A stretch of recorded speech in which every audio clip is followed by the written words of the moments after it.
Sawadee Krap and welcome to another episode here for the Funky Pod, Mindful Media and Communication. And as you can see, it's a interesting one again because I can merge sports, which I like, with like media theories, communication theories, stuff that I also like and work with, obviously, today again because, well, Jürgen Klopp, you never walk alone, manager of Liverpool, announced that he will leave the club after the season in the summer, and so I thought it's a good point or a good time now to look into why is he leaving, not from a sports point of view but from a communications point of view. Not only like why is he leaving, but how did he announce it? Like how did he handle it? How does Liverpool handle it? How is it different to usual coaching dismissals? Because usually coaches are being dismissed; they don't just say they leave, right? Most of the time. And there's another coach that just announced that he's leaving as well, Xavi of Barcelona. And so we also compare like Klopp's announcement to Xavi's announcement and see what's the difference there, okay? But of course, well, being German, and now for once you cannot make fun of my German accent because Jürgen Klopp's accent is even stronger than mine. Maybe that's why I like him so much. So let's look into like how Jürgen Klopp announced his departure from Liverpool and which media and communication theories he used, maybe willingly, maybe like subconsciously, maybe some of the PR people helped him craft the message. I'm not sure, but let's look into this, okay? So if we look into like the most important one, I think, when it comes to Jürgen Klopp, right? It's like authenticity, right? Authenticity and self-disclosure. It's like a very relational approach. That's how we call it. And it's all about like emphasizing trust and rapport with your audience. Okay. So in his message, Jürgen Klopp, he opened up about like personal reasons about like why he's stepping down, right? He's saying like, oh, it's like an energy thing and he's feeling like there's so much pressure and the club needs someone at full strength, full power, and so he might have been able to go into another season, but already knowing that he's lacking some energy, so then this would not have been good for the club. So yeah, it's being very personal. So focusing emphasizing trust and rapport with the audience here. That's always actually a very good thing to do, of course, like working with trust and rapport, but it only works if you actually establish trust and rapport before, okay, then you can use it. Then also, I think he's just a very good storyteller. And again, it might be consciously, might be subconsciously, but when we look at like narrative paradigms, another media theory, we can actually see that like he takes us on a story, like when he arrived to Liverpool and like how he feels about everybody, how much he loves everyone. So he tells like a very emotional story that you follow and you're like, yes. And I mean, most fans, hardcore fans, they followed his journey over the last, I think, 8 years, right? So it's just taking you on that journey and like mentioning key moments from the journey, like just brings that story back into your mind and you're like, oh yeah, right, we had all those memories together. So that's just a very smart thing to do when you're communicating. What's also very smart is utilizing the stakeholder theory, okay? So stakeholder theory means that you address the interests and concerns of all the stakeholders. And in this case, the stakeholders, of course, are the fans, the players, the management, right? And he does it in a like very, again, emotional like manner that connects very well with all the stakeholders. Like, so he talks about the fans, of course, how important they are, how much he loves them, and that he understands that this is a difficult message, but he has to get it out, and that he hopes that the fans will understand it. Then he talks about how important the players are, how great of a group he has around him right now with the players. He talks about like how the management supports him and all those things. So he addresses all those stakeholders so they all feel included in the messaging, they feel included in the story being told right now. So it's a very, very smart thing, again, to do. Again, might be subconsciously, might be consciously, but it's very, very well done. Also, and I think that was more subconsciously because it's not a crisis right now in Liverpool, right? They're top of the league if you heard that sound in the background, it was my cat destroying something. That's good. That's a crisis. So the crisis communication, right? So of course it's not a real crisis. Liverpool is like top of the table. But the crisis communication is there to manage like potential negative impact, right? Like preemptively.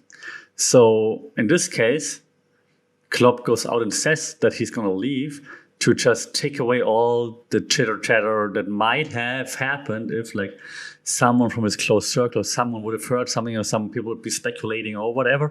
He's just taking it away right away. It's like, okay, there's no chitter chatter, there's no gossiping. I'm telling you right now, I'm leaving at the end of the season. This is why. No need to gossip about anything. We're going to create a clear plan for me when I leave and how to hand over. We're going to know who's next and so on. So that's just perfect crisis communication to prevent any crisis, actually. That's fantastic. Also, when you see the video, right, the nonverbal communication that he's using. So his body language is just like very emotional, like without like using hands or anything too much, like contrary to what I'm doing, but like you can see it in his face and the way that he's sitting, that is emotional to him, right? So he's not just all like cool and chill and whatnot, but you can see that it really bothers him, that it's really close to him. So his body language and his tone that he's using to communicate actually reinforce the message that he's sending, which of course is very important for like a convincing speech / announcement. So again, like very, very believable. Following this, I think one of the more important media theories also that we can see here it's being used is what we call in media studies the social identity theory. I talked about this before in the podcast, right? SIT, social identity theory, that just reinforces the identification with the group. In this case, Liverpool FC, the community around Liverpool. And this affects like how you behave, how you communicate, but also how the audience behaves, communicates, understands the communication. And so that the fact that he's re-emphasizing that like he loves the fans, he loves the club, he loves everything about the club, everything about the city. So it includes everything, right? Everything Liverpool. And then he promises that he's never going to coach another club in England ever again. And that he's going to take a year off now before he moves on, if he ever does anything else, right? So that's just a fantastic, like SIT, fantastically used to be like, I'm one of you, never going to take anyone else on in England, and I'm going to not move on to the next one right away. I'm going to take a break. It's not because I have something better. You're in my heart. You're everything I want, but I just need a break. And it's just fantastic. He, of course, also is great at like this what we call again in media studies transformational leadership communication. Okay, so it's like very inspiring and motivating because he's still visionary, right? So he's like uses some inspirational communication and gives some individualized attention to like the young players, the new players, the group of players that they have right now. He says that Liverpool will continue to be successful, and he's doing everything that in his power to ensure that the success will continue after he left, and so on. So he's not just focusing on himself. He actually doesn't focus on himself at all. He just focuses on Liverpool and to communicate that everything he does so that Liverpool can continue to flourish, which is just perfectly worded, phrased, delivered, right? Some of my favorite theories, I just throw them in now too, because we talked about it a lot before, just to remind you, like agenda setting. Of course, everyone has an agenda. In this case, the agenda is, of course, to prevent what I said earlier, the gossiping, the yellow press and whatnot. Also to put something in the audience's mind, perception, like that there's commitment to the current season and about his personal energy level. So now that they know, like, oh, okay, so he's not leaving because he hates us. He's just leaving because he needs to take some personal time. And so that's his agenda. We also, I forgot, symbolic interactionism. I mentioned this before too, right? So Klopp in his speech, actually, he references like his journey before, but also then with Liverpool mostly, and like the love for the club, right? Like how Liverpool, and not just the club, but how Liverpool as a city and the people are everything to him. So that's like symbolic interactionism, very well done and very believable. I totally believe when he says that, right? So it's just perfect, because then the audience is, again, builds rapport, trust with you, and that's all you want, okay? When we look at like framing, the way he frames things, like framing theory, we talked about it before as well. It's like how you frame, how you present information in a particular like light to influence perception, maybe. Here I think he just frames his departure as like something that's necessary. Okay, it's like because of the energy levels that are down, and because he's just feeling like very drained, and he needs like a break from a personal point of view. I think that's just the way he frames it, and that's a good thing to do, because then again, there's no talking about like, why is he stepping down now that everything is going so well? What's in his mind? Does he have another job? No, he's just telling you, hey, that's because of me right now. I need a break. That's why. Yeah. So framing so that there's no other way of talking about it. We could also say there's a two-step flow theory, somewhat, because I mean, you're getting the news from him, and he's the opinion leader, if you will. You could also say that the opinion leader here, in this case, Jürgen Klopp, right? He's passing on that message of him leaving. So the club doesn't do it, but he does it. And then he leaves it to you, the audience, to interpret it based on the additional information that he's giving you, of course. Lastly, I mean, using gratification, one of my favorite theories, as you know from the podcast. So I mean, it addresses the fans' needs to get more information about the club, to satisfy their emotional connection with the club, to know what's happening, to get an understanding of like what's happening with my club. So that's an audience need, and Klopp just gives it to them, of course, right? Instead of just being quiet and just departing. So overall, I think that interview / announcement was like very, very well done from a communications point of view. Yeah, Klopp is a great communicator. We all know that. We know that he like thinks about the way he says things, even though sometimes it doesn't look like it, like in press conference and so on. Very good off the cuff as well. But I think in this case, they actually thought about how to present those news to the audience, which doesn't mean that it's not sincere. Of course, it's sincere, but I think they still thought about how to present it to the audience to make it not impactful. That might have a negative connotation, but just to make it like digestible in the best way possible, I think. And if you compare this to Xavi's announcement, right? Like just the day after Xavi Hernandez, not Xavi Alonso. I hope I pronounced it correctly, by the way. Xavi Hernandez. I hope Xavi Alonso stays with Leverkusen for a while and just keep throwing wrenches at Bayern Munich, by the way. So Xavi Hernandez, current coach of Barcelona, also announced that he will be stepping down at Barcelona at the end of the season. A little bit differently though, so that I didn't see any like emotional video. I just saw like the statement that Xavi announced that he's stepping down. And in contrary to Liverpool, right, Barcelona is not at the top of the table. Barcelona is like 10 points or so behind Madrid, on third place, I think. Which is interesting because like last season they won La Liga, so it's not all doom and gloom, right? It's just like they're not performing as well as they want to. When you look at like the messaging though, it's a little bit different because there is some kind of crisis. For Barcelona, it's a crisis happening, so it doesn't get ahead of the crisis. They're not just trying to like contain the crisis. Like, it's not going well, so I'm stepping down and someone new gonna come and gonna fix everything. When we look at the framing, he framed it like it's necessary to step down to change the club. So they want to focus on like the frames that like, hey, the club needs to change, rather than saying, okay, we messed up. So it's of course also framing, right? And non-verbal communication. Can we look into it? Because again, there was no video, so I would have loved to look at this. But the narrative paradigm that I mentioned with Klopp, right? When I look at this from like Xavi's point of view right now, there's not much positivity, not much coherence compared to Klopp's message. Okay. I think his story is more about like the challenges and the draining nature of the role, which then alters the narrative's reception, in my opinion. If like everything is so draining and it's so challenging here, and that just like tells the story of like the club that the fans love isn't as awesome as they think it is, right? From a social identity point of view, though, I mean, Xavi obviously identifies strongly with Barca. I mean, he's a legend at Barcelona.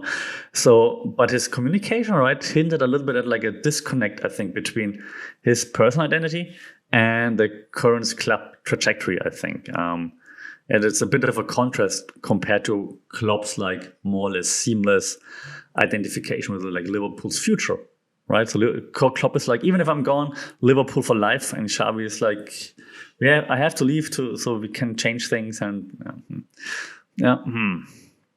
the two-step flow, similar to Klopp, applicable here. So you get it from Xavi, and then you just build your own opinion upon it. So he's the opinion leader in this case, giving you the information, right? Nice of the club to have Xavi take the step and not fire him, obviously.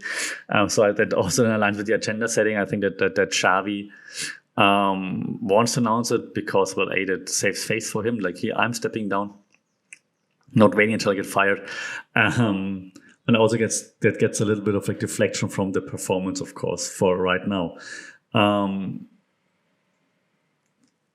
When we look at the user gratification I mentioned earlier in Klopp's case, right? We said like, okay, that satisfies the needs of the audience, kind of here too, but kind of not. And let me explain why. Because I don't think it satisfies the needs in the same way, because Klopp's message provided like closure and like sense of like gratitude.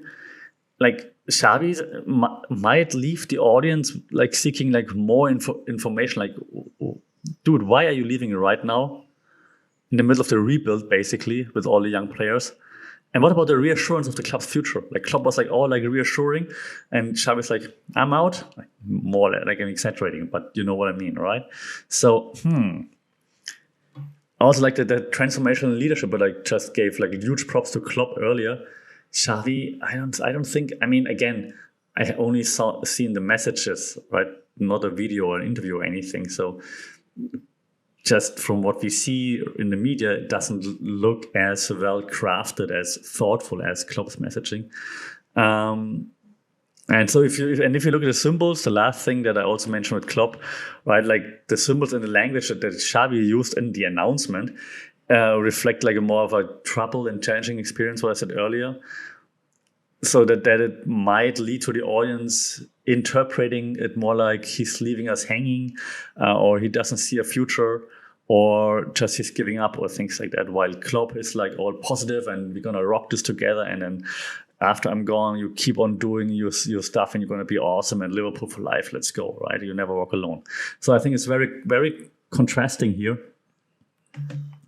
Which is then, I think, very interesting to see like how different clubs, different coaches handle similar yet different situations, obviously. But if you're honest, if you're looking like at like the average coaching dismissal, right? Even this Xavi's one, of course, is still better than just getting fired, right? Usually it's like the club announces like the club and coach or manager have decided to terminate the contract mutually, moving on into different directions because of blah, blah, blah, like we didn't achieve the goals and different ideas, whatever, right?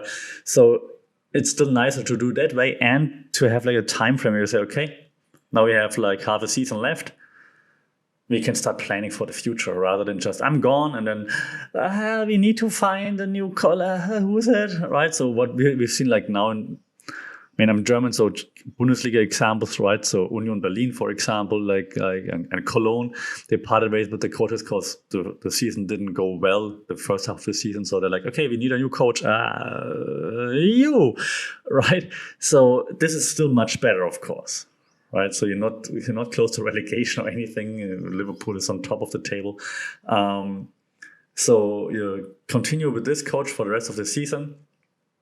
And then you can now start looking into like who could be next. You have lots of time. The fans can get used to it. The fans can think about it. So it's like just a smoother transition. Like Klopp is perfect. Xavi is not perfect, but at least better than just being fired, obviously. Right? So now, having that said, though, I'm very curious to actually hear.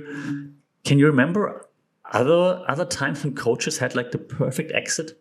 I mean, Klopp in Dortmund was like almost perfect.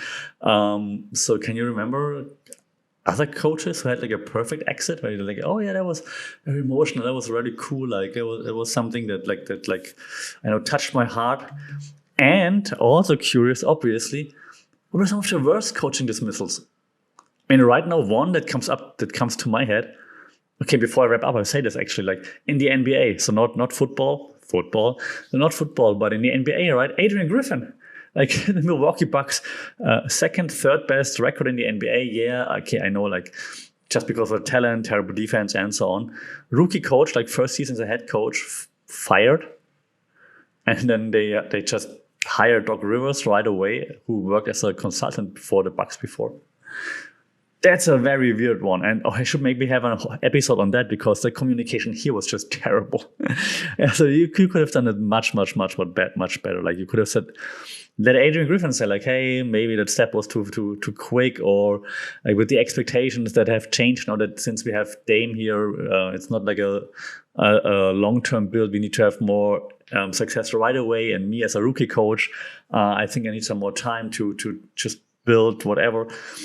There could have been a better way to handle it, and not just like you're out, Doc Rivers is in, who used to work as a consultant, which really is a bit creepy. There would have been a better way. There should have been a better way. It's like what Dortmund and now I mix sports, I know, but what Dortmund is doing in the Bundesliga, right? They have the coach Edin Terzic, and now during the winter break they brought in like two co-coaches, like two co-trainers, right? Like some former Dortmund players who are also experienced in coaching, who have like coaching license, but so they didn't replace the coach. Like, hey, we're gonna add some help to you. You're okay with it? And he's like, yeah, it's cool. We have some different viewpoints on stuff, and so maybe we can change things a little bit, right? Maybe that would have been a way for the Bucks to handle it. So yeah, so that was a terrible one for the Milwaukee Bucks. Like communication from the Bucks, terrible, and just ignoring it. Like, and then Giannis just being all happy now again, and like I think the first game after they were dancing after they won the game. Weird communication, weird messaging by the Milwaukee Bucks. Milwaukee Bucks, if you need help with your communication, reach out, shout out. I promise I answer your DMs. Okay. So it's been more than 20 minutes, so I don't want to talk too much about the Bucks. Maybe I have an extra episode on the Bucks or on NBA communication if there's interest out there. But let me know. So which coaching departures did you think were done well? Like Phil Jackson's final season, for example. Was it done well? So which were done well in NBA, in football, in the American football, wherever, and which were done or which went horribly wrong. Let me know in the comments. Social media at funkitpod, funkitpod@gmail.com. It would be cool if you like, share, subscribe, obviously, because then that helps to reach a wider audience. Then we can have bigger discussions, broader discussions, wider discussions, longer discussions, and better discussions. Rate this thing if you're listening to this on Apple Podcasts or on Google Podcasts or on Spotify or wherever, because that also helps the most. Appreciate that. Until then, take care, stay safe, don't get fired. See and talk to you soon. Sawadee Krap.